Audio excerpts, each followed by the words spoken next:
अगर जिन लोगों के काम पर पूरा शहर डिपेंड करता है, शहर की सुरक्षा, शहर की सुविधा, वो डिपेंड करता है। अगर वे लोग अपनी नौकरी बचाने के लिए महीनों से संघर्ष कर रहे हैं, तो फिर डेवलपमेंट किसका हो रहा है? आयरनी ये है कि सोसाइटी सिस्टम को तब नोटिस करती है जब सिस्टम फेल होने लगता है।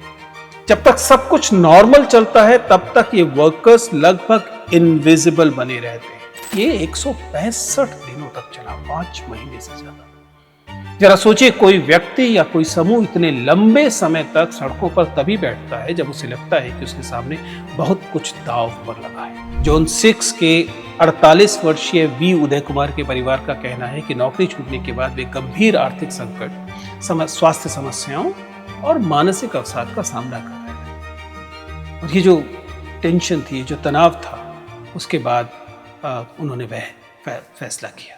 नमस्ते दोस्तों, प्लीज सिट डाउन में आपका स्वागत है। पांडे बेचन शर्मा उग्र का एक बहुत कम चर्चित लेकिन अहम उपन्यास है मनुष्यानंद। इस उपन्यास की जो मुख्य कथा है, उसमें बनारस का तमाम जो कुलीन वर्ग है, वहाँ उस समय अंग्रेजों का शासन है, तो वे लोग, वहाँ के जो अभिजन लोग हैं, वे सारे के सारे लोग एक बड़ी समस्या से दो चार होते हैं। और समस्या ये है कि उस पूरे शहर के जो सफाई कर्मी हैं, उसमें बाकायदा उनके लिए जो जाति सूचक शब्द वह इस्तेमाल हुआ है, वे सफाई कर्मियों की बड़ी हड़ताल एक अघोरी कराते हैं। सोचिए जरा, आपके शहर में अगर सफाई कर्मी, सैनिटेशन वर्कर कल काम पर ना आए तो क्या होगा? सिर्फ कुछ दिनों में सड़कें कूड़े से भर जाएंगी, नालियां जाम हो जाएंगी, बदबू फैलने लगेगी, पब्लिक हेल्थ क्राइसिस जैसा माहौल बन सकता है। लेकिन एक सवाल पूछिए कि जो लोग हर दिन हमारे शहर को रहने लायक बनाते हैं, वही अगर 165 दिनों तक सड़क पर बैठ जाएं, और उनकी समस्या दरअसल होगी कितनी बड़ी? और शायद इससे भी बड़ा सवाल कि अगर जिन लोगों के काम पर पूरा शहर डिपेंड करता है, शहर की सुरक्षा, शहर की सुविधा, वो डिपेंड करता है, अगर वे लोग अपनी नौकरी बचाने के लिए महीनों से संघर्ष कर रहे हैं, तो फिर डेवलपमेंट किसका हो रहा है? आज की कहानी चेन्नई सैनिटेशन वर्कर्स के प्रोटेस्ट की कहानी है। लेकिन शायद ये सिर्फ चेन्नई की कहानी नहीं है। आज हम बात करेंगे उन लोगों की जिनके काम पर हमारे शहरों की सफाई, हमारी पब्लिक हेल्थ और हमारी रोजमर्रा की जिंदगी टिकी हुई है, लेकिन जिनकी समस्याएं अक्सर चर्चा के केंद्र में नहीं आती। चेन्नई के सैनिटेशन वर्कर्स का यह आंदोलन सिर्फ एक शहर या एक प्रोटेस्ट की कहानी नहीं है। यह काम गरिमा, सुरक्षा और विकास के उस मॉडल पर सवाल उठाता है जिस पर हम अक्सर गर्व करते हैं। तो आइए पूरी कहानी जानते हैं। लेकिन चेन्नई की कहानी समझने से पहले हमें एक और बात समझनी होगी कि वे लोग कौन हैं जिनके काम पर हमारे शहर के दिन चलते हैं, रात चलती है। वे कौन हैं जिनके बारे में हम बहुत कम सोचते हैं? वे हमें दिखाई क्यों नहीं देते? वो इनविजिबल क्यों हैं? वो अदृश्य क्यों हैं? हम उन्हें नोटिस क्यों नहीं करते? क्योंकि सच बोलिए, आपने आखिरी बार किसी सैनिटेशन वर्कर को कॉन्शियसली कब नोटिस किया था? हम जब सुबह उठते हैं, साफ सड़कें देखते हैं, कूड़ा गायब देखते हैं, पब्लिक स्पेसेस हमें साफ दिखाई देते हैं, हमारे घर का कूड़ा गायब हो जाता है, ये सब हम एज्यूम कर लेते हैं कि सब कुछ ऑटोमेटिक हो रहा है। लेकिन इसमें से कुछ ऑटोमेटिक नहीं होता। इसके पीछे हजारों वर्कर्स की लेबर फोर्स होती है। आयरनी ये है कि सोसाइटी सिस्टम को तब नोटिस करती है जब सिस्टम फेल होने लगता है। जब तक सब कुछ नॉर्मल चलता है, तब तक ये वर्कर्स लगभग इनविजिबल बने रहते हैं। जानते हैं चेन्नई में क्या हुआ? अगस्त 2025 में ग्रेटर चेन्नई कॉरपोरेशन के कुछ जोन्स में सैनिटेशन सर्विसेज को प्राइवेट कॉन्ट्रैक्टर्स को देने की प्रक्रिया शुरू हुई, और यहीं से वर्कर्स ने प्रोटेस्ट करना शुरू किया। वर्कर्स का कहना था कि प्राइवेटाइजेशन वो सिर्फ एक एडमिनिस्ट्रेटिव चेंज नहीं है, बल्कि इसका मतलब ये है कि जॉब सिक्योरिटी जाएगी, कॉन्ट्रैक्ट बेस्ड एम्प्लॉयमेंट होंगी, कम बेनिफिट्स मिलेंगे, परमानेंट जॉब्स खत्म हो सकती हैं। ये कई सारे वर्कर्स सालों से इस सिस्टम में काम कर रहे थे और उम्मीद कर रहे थे कि उनको बहाल कर दिया जाएगा, उनको स्थायी बना दिया जाएगा, उनको परमानेंट स्टेटस दे दिया जाएगा। लेकिन इस आउटसोर्सिंग की प्रक्रिया शुरू होते ही जाहिर है कि अनसर्टेनिटी बढ़ने लगी और ये हजारों वर्कर्स सड़क पर उतर आए। अब सवाल है, प्रोटेस्ट इतना लंबा क्यों चला? ये प्रोटेस्ट कुछ दिन तक नहीं चला। नॉर्मली हड़ताल 2 दिन, 4 दिन, 3 दिन चलेगी। ये 165 दिनों तक चला, 5 महीने से ज्यादा। जरा सोचिए, कोई व्यक्ति या कोई समूह इतने लंबे समय तक सड़कों पर तभी बैठता है जब उसे लगता है कि उसके सामने बहुत कुछ दांव पर लगा है। रिपोर्ट्स के मुताबिक प्रदर्शन हुए, धरने दिए गए, अभियान चलाए गए, पुलिस कार्रवाई तक हुई, हिरासत में ले जाने की खबरें भी आई, लेकिन इसके बावजूद आंदोलन खत्म नहीं हुआ। इतना लंबा प्रोटेस्ट क्यों चला? क्योंकि वर्कर्स को लगा कि ये सिर्फ उनकी निजी नौकरी का सवाल नहीं है, उनके भविष्य का सवाल है, उनके परिवारों का सवाल है, उस सुरक्षा का सवाल है, तो कई मामलों में ये उनके समुदाय का भी सवाल था। क्योंकि आप जानते हैं कि देश भर में इस नौकरी को करने वाले लोग किस वर्ग से आते हैं, किस जाति से आते हैं। ये जो प्राइवेटाइजेशन की डिबेट है, इस पर को भी थोड़ा और गहराई से देखने की ज़रूरत है, क्योंकि प्राइवेटाइजेशन की बात नई नहीं है।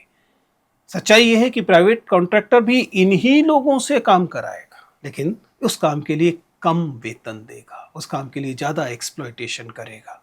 प्राइवेट कंपनीज पहले दिखाते हैं कि एफिशिएंसी आई, टेक्नोलॉजी आई और सर्विसेज तेजी से चलने लगी, डिलीवर होने लगी, लेकिन सच्चाई है, पूछ कर देखिए ना।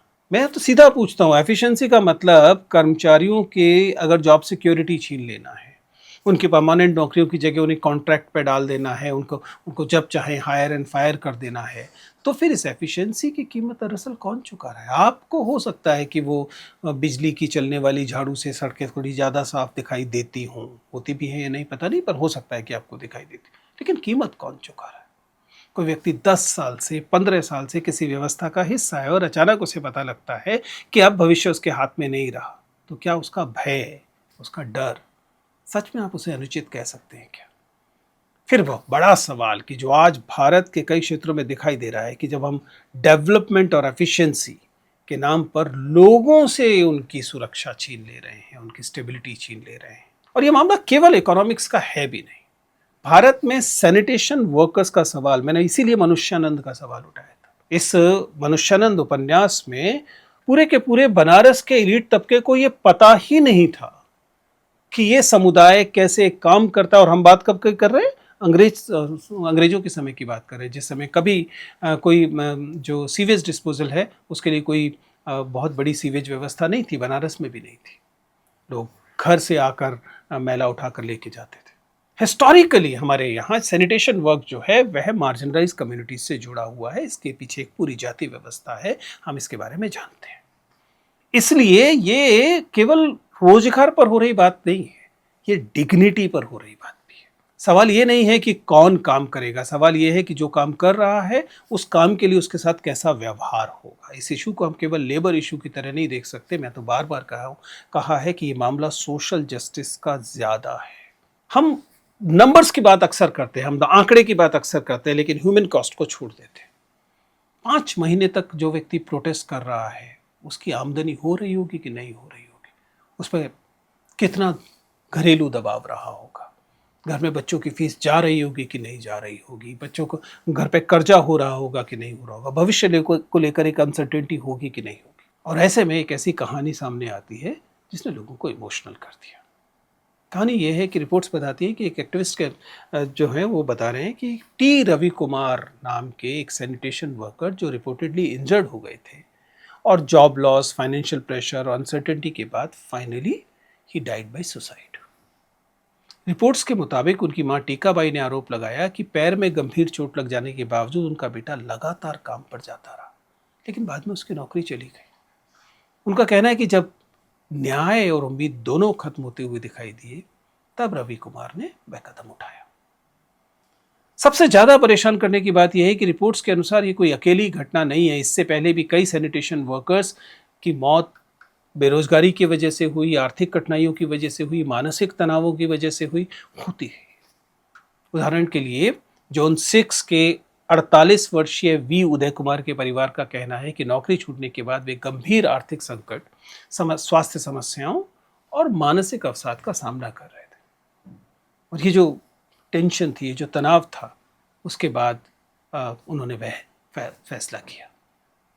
अब कहानी सिर्फ कुछ व्यक्तियों की नहीं है, ये कहानी उस डर और अनिश्चितता की भी कहानी है जिसके साथ कई वर्कर्स महीनों तक जीते हैं। जब घर चलाने की जिम्मेदारी आपके कंधों पर हो और नौकरी का भविष्य साफ ना दिखाई दे रहा हो तो चिंता सिर्फ कमाई की नहीं रहती, फिर आपकी मानसिक स्थिति खराब होती है, आपका आत्मविश्वास गिरता है, पूरी परिवार की जिंदगी पर असर दिखाई देने लगता है, परिवार टूटने लगते हैं। इसलिए सवाल ये है कि जॉब इनसिक्योरिटी सिर्फ एक इकोनॉमिक इशू नहीं है, वह हमारे देश में एक मेंटल हेल्थ इशू भी है। क्या आपको लगता है कि मामला केवल चेन्नई का है, केवल चेन्नई की कहानी है? अगर आपको लगता है कि सिर्फ चेन्नई का इशू है तो हाल का एग्जाम्पल देखिए। लखनऊ के चिन्हाट इलाके में 28 साल के सैनिटेशन वर्कर लाला राम सीवर में उतरते हैं सफाई के लिए, वहां की टॉक्सिक गैस एक्सपोजर होता है और उनकी मौत हो जाती है। याद कीजिए कि कितने बड़े पैमाने पर ये खबरें हैं, लेकिन ये खबरें कहां पर हैं? ये खबरें अखबार में या तो आती नहीं है, आएंगी तो तीसरे या चौथे पन्ने पर एक सिंगल कॉलम की खबर होगी। ये जो सीवर में नीचे उतरना है, सीवर चैम्बर में, वहां जहरीली गैसें होती है। मैनुअल स्कैवेंजिंग दरअसल पूरे देश में कानूनन बंद है। मशीनें जानी चाहिए या उनके पास ऐसे सुरक्षा तंत्र होने चाहिए, उनके पास ऑक्सीजन सिलेंडर होने चाहिए, दूसरी चीजें होनी चाहिए ताकि वे सुरक्षित रहें, लेकिन कभी ऐसा नहीं होता है। मामला केवल एक व्यक्ति की मौत का नहीं है। अगर आप लोग सीवर या गंदगी में उतरकर सफाई कराना, जो कि कानूनी तौर पे मैं बार बार कह रहा हूं कि प्रतिबंधित है, और उसकी टेक्नोलॉजीज अवेलेबल हैं दुनिया भर में, रेयरली कभी होगा कि किसी को सीवर में उतरना पड़ेगा मनुष्य को। टेक्नोलॉजी उपलब्ध है, मशीन उपलब्ध है, लेकिन फिर भी टॉक्सिक गैस से केवल हमारे ही देश के सैनिटेशन वर्कर क्यों मर रहे हैं? क्योंकि उनके मरने से किसी को फर्क नहीं पड़ता। अगर आप हर महीनों में देश के किसी ना किसी हिस्से से ऐसी खबरें सामने आती हैं और आप उन्हें केवल एक्सीडेंट मान लेते हैं और उसके पीछे जो सिस्टमिक प्रॉब्लम है उसे नहीं देखते, तो फिर इससे क्या पता लगता है? इससे हमारी संवेदनशीलता के बारे में क्या पता लगता है? अगर कानून बने हुए हैं, कानून बिल्कुल साफ साफ कहते हैं कि मैनुअल स्कैवेंजिंग जो है वो बैन है, तो फिर लोग मर क्यों रहे हैं? दरअसल कानून है, 2013 का कानून है, जिसमें कहा गया था कि हाथ से गंदगी की जो सब मैला ढोने की प्रथा है वो पूरी तरह से खत्म होनी चाहिए, और खतरनाक सफाई जो है उसको रोकना और इस काम के लिए बेहतर टेक्नोलॉजी या बेहतर सुविधाएं देना, ये एकदम कानून के अंदर लिखा हुआ है। और उसमें बाबर कहा है कि किसी भी व्यक्ति को असुरक्षित और अमानवीय परिस्थितियों में काम करने के लिए मजबूर नहीं किया जा सकता। आप कहेंगे कि मजबूर कहाँ कर रहे हैं, हम तो वेतन देते हैं या हम तो मजदूरी देंगे। कौन इस मजदूरी को स्वीकार करने के लिए विवश है कि वह जो छोटी सी मजदूरी आप देंगे उसके लिए वह अपनी जिंदगी को दांव पर लगाएगा, वो गटर में उतरेगा, पानी के अंदर जाएगा, हाथ से कचरे को खोजेगा ताकि आपके जो नालियां हैं वो जाम ना हो। 2014 में सुप्रीम कोर्ट ने सफाई कर्मचारी आंदोलन बनाम यूनियन ऑफ इंडिया मामले में एक ऐतिहासिक फैसला सुनाया था। कोर्ट ने साफ साफ कहा था मैनुअल स्कैवेंजिंग जो है और असुरक्षित सीवर क्लीनिंग सिर्फ रोजगार का मुद्दा नहीं है। उन्होंने इसे आर्टिकल 21 के साथ जोड़ा और कहा कि इंसानी गरिमा का, मौलिक अधिकार का सवाल है, लाइफ विद डिग्निटी का सवाल है। कोर्ट ने यह भी कहा कि सीवर और सेप्टिक टैंक की सफाई के दौरान होने वाली मौतों को सामान्य दुर्घटना मानकर नजरअंदाज नहीं किया जा सकता, पीड़ितों को मुआवजा मिलना चाहिए, यह भी कहा गया। लेकिन सबसे ज़्यादा परेशान करने वाली बात यह है कि सुप्रीम कोर्ट को 2014 में यह कहना पड़ा था कि किसी भी इंसान को ऐसी खतरनाक और अमानवीय परिस्थितियों में काम करने के लिए मजबूर नहीं किया जा सकता। याद कीजिए फिर से मनुष्यानंद को, मैंने उस बात को कहा कि जिस समय बनारस में यह हड़ताल की जा रही थी, उसी समय लंदन में जो इस किस्म की समस्याएं थी उसके समाधान के लिए वहाँ टेक्नोलॉजी लाई गई थी। वहाँ पर अंडरग्राउंड सीवेज सिस्टम लाया गया था, थेम्स को भी बचाया गया था और किसी व्यक्ति को इस अमानवीय तरीके से मैला न ढोना पड़े, इसके लिए टेक्नोलॉजी ने इंतजाम किए थे। हमारा देश ऐसा नहीं करेगा क्योंकि हमने एक जाति बना दी है ना, जिस जाति का काम ही है उसे ये करना ही पड़ेगा। इसलिए हम टेक्नोलॉजी में इन्वेस्ट नहीं करेंगे, हम उसके अंदर पैसा नहीं डालेंगे, हम उस ह्यूमन डिग्निटी की कदर नहीं करेंगे, क्योंकि कानून मौजूद है, अदालत के स्पष्ट निर्देश मौजूद हैं, मशीनें मौजूद हैं, तकनीक मौजूद है। फिर सीवर और सेप्टिक टैंक की सफाई के दौरान मौतों की खबरें आज भी क्यों आती हैं? ये मौतें किन की होती है बताने की आवश्यकता नहीं है। लगभग 100% ये मौतें वंचित वर्ग के लोगों की होती हैं। आंकड़ों को अगर देखेंगे तो आप देखेंगे 2017 से अब तक सेप्टिक टैंक से जुड़े 622 से ज्यादा लोगों की मौत हो चुकी है। ये सैनिटेशन वर्कर्स की जान का जाना केवल दुर्घटना नहीं है, ये बाकायदा समाज द्वारा की गई हत्याएं हैं। इसका मतलब यह है कि लगभग हर रोज 5 दिन में एक वर्कर 5 दिन में एक सैनिटेशन वर्कर जो एसेंशियली वंचित वर्ग से आता है अपनी जान गंवाता है, क्योंकि आपको आपकी नालियां साफ चाहिए। इस संख्या के बारे में सोचिए, 622 लोग, 622 फैमिलीज, 622 घर, ऐसे लोग जो काम पर गए लेकिन वापस नहीं आए। कानून मौजूद हैं, मशीनें मौजूद हैं, सुरक्षा के नियम भी मौजूद हैं, नियत नहीं। क्योंकि जब भी ऐसी कोई मौत होती है वह एक आध दिन खबर बनती है और धीरे धीरे चर्चा से गायब हो जाती है। फिर से याद कीजिए, इनविजिबिलिटी, इनविजिबल होना। संख्या बहुत बड़ी है, संख्या छोटी नहीं है, लेकिन अदृश्य है। व्यक्ति अदृश्य है, उसका परिवार अदृश्य है, उसकी जिंदगी अदृश्य है। That life does not matter. तकनीक आगे बढ़ रही है, शहर स्मार्ट सिटी बनने की बात कर रहे हैं, लेकिन सीवर और सेप्टिक टैंक में होने वाली मौतें आज भी पूरी तरह से रोक नहीं पा रही हैं। ये सबसे अनकंफर्टेबल बात है। हमें साफ सड़कें चाहिए, साफ शहर चाहिए। हमें उन लोगों की सुरक्षा की भी कोई परवाह नहीं है। क्यों नहीं हम उसे गंभीरता से लेते? अगर साफ शहर चाहिए तो शहर को साफ करने वाले को भी तो इज्जत देनी चाहिए, उसको सुरक्षा देनी चाहिए, उसको वेतन देना चाहिए, उसका ध्यान रखा जाना चाहिए। इमेजिन कीजिए ना, बहुत मुश्किल नहीं है। इमेजिन कीजिए कि अगर सैनिटेशन सिस्टम आज कोलैप्स हो जाए, शहर में सफाई आज बंद हो जाए, आपकी सोसाइटी में सफाई आज बंद हो जाए, तो आप देखेंगे कि आप नालियां भरेंगी, बदबू फैलेगी, फिर से मनुष्यनंद हैजा फैलता है बनारस में। उसमें धीरे धीरे बीमारी का खतरा बढ़ेगा, सार्वजनिक जगह जो है उनकी हालत खराब हो जाएगी, और इन सब की कीमत फिर सब लोग चुकाएंगे। यानी कि वह काम जिसे हम अक्सर सामान्य या कम महत्व का समझ लेते हैं, दरअसल वही लोग हमारे शहरों को जीने लायक बनाए हुए हैं। स्मार्ट सिटीज बड़ा शानदार नारा है। इसकी सबसे बड़ी आयरनी यही है, हम एआई रेवोल्यूशन की बात करते हैं, स्मार्ट सिटीज़ की बात करते हैं, ऑटोमेशन की बात करते हैं, मॉडर्न टेक्नोलॉजी की बात करते हैं, भविष्य का की ऐसी तस्वीरें बनाने की कोशिश करते हैं, लेकिन सैनिटेशन वर्कर उस तस्वीर में नहीं दिखाई देते। वर्कर्स कब से डिमांड कर रहे हैं, उनके पास प्रोटेक्टिव इक्विपमेंट्स होने चाहिए। कई लोग अपनी नौकरी की चिंता को लेकर भी परेशान हैं और ऐसे काम कर रहे हैं जो काम वे दरअसल करना नहीं चाहते।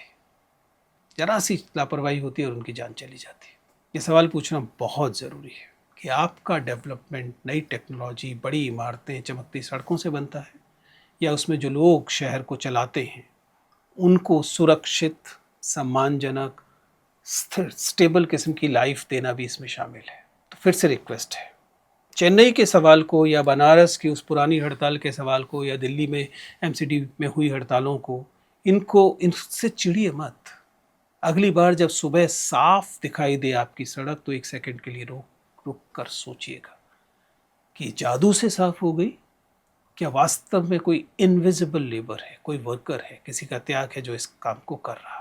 बताइएगा मुझे, आप क्या सोचते हैं? सैनिटेशन वर्कर्स की समस्या वाकई एसेंशियल है या नहीं है, और ये डिग्निटी, सेफ्टी और जॉब सिक्योरिटी का सवाल है या नहीं है, या आप वाकई चाहते हैं कि इनविजिबल लोग इनविजिबल रहें? बताइएगा अपनी राय।